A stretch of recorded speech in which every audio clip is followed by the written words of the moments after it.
ఒక విషయం మీరు నమ్ముతారో లేదో తెలియదు కానీ అదేంటో సిటీలో ఉంటే సాయంత్రానికి అలా రోడ్ల మీదకి వెళ్ళిపోవాలి, బయట బండ్ల దగ్గరే తినాలి అని చెప్పి మనసులో అవుతుంటుందేమో అందరికీ, నా అలాగే.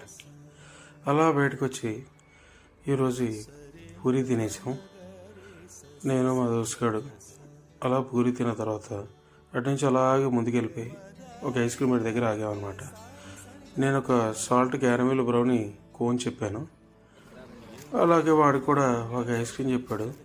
బాబాయ్ బండి ఓపెన్ చేస్తే కానీ తెలియలేదు ఐస్ క్రీమ్స్ తీస్తున్నాడా లేకపోతే నుంచి లోపల కోహినీరు వజ్రాలు తీస్తున్నాడా అన్నట్టు ఎతికేశాడు. ఆ తర్వాత మా వాడు ఒకడు కొత్తగా ట్రై చేద్దామని చెప్పేసి దేశీ కుల్ఫీ అంటండి, అది చెప్పినందుకు అన్న అక్కడి నుంచి నిధులు తవ్వడం మొదలుపెట్టాడు. వెతికాడు మొత్తానికి సాధించాడు.